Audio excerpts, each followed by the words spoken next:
The following video contains spoilers for BioWare's Mass Effect trilogy from this time index onward.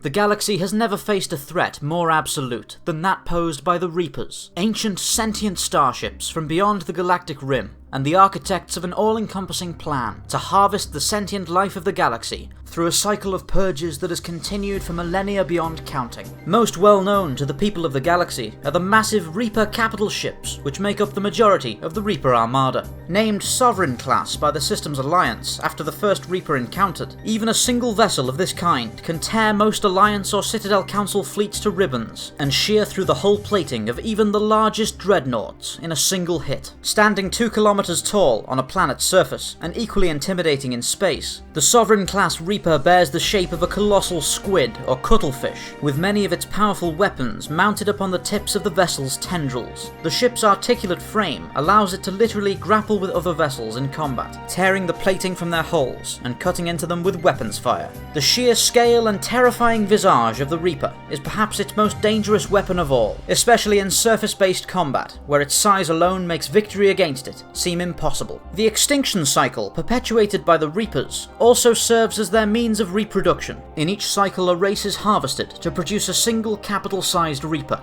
with the remaining race's biomass being used to produce smaller destroyer and transport class vessels. The Reaper's core bears the image of the race harvested to create it, while the Reaper's external design is modelled after their original victims, the Leviathans. The Sovereign-class Reaper is armed with a single spinal-mounted magneto-hydrodynamic cannon, with a yield equivalent to 450 kilotons of TNT. The ship also carries several smaller beam lasers mounted on each of its tendrils. Though these weapons are less powerful than the primary cannon, they still possess more than enough firepower to tear most Citadel or Alliance vessels apart. The Reaper also carries an advanced point defense system similar to the Guardian defense lasers employed by the Systems Alliance. In addition to its weapons arrays, the Sovereign-class Reaper plays host to a large number of Oculus-class drone fighters. This affords the ship a means of effectively engaging hostile fighter squadrons and other small craft. The Oculus possesses more firepower than any of the fighter craft employed by the organic races, and the fighter is also able to jettison its drive framework in order to launch itself through the hull of an opposing vessel, where it can then inflict damage on its crew and subsystems from the inside. Both the Reapers themselves and their technology project a constant mental field which exerts a disturbing influence on organic beings. This process, known as indoctrination, gradually manipulates the minds of organics, causing them to believe the Reapers are correct in their goals, and giving them a strong desire to serve the Reaper's wishes. Eventually, the indoctrination process completely erodes the mind of the victim, leaving them incapable of independent thought. The Reapers maintain a level of control over this process, allowing them to retain a degree of mental independence in certain victims, in order to make them into more effective servants. A Reaper's indoctrination field can remain active for millions of years after the Reaper's death, and even remains in some form when the Reaper is completely destroyed. Indoctrination is not the only means of mustering an army available to the Reapers. The internal hull of the Reaper is lined with horrific conversion devices known as Dragon's Teeth. These devices are used to convert organic life forms into aggressive, mindless warriors known as husks. This is achieved by impaling the victim's body upon a large lance and feeding advanced cybernetics into their corpses.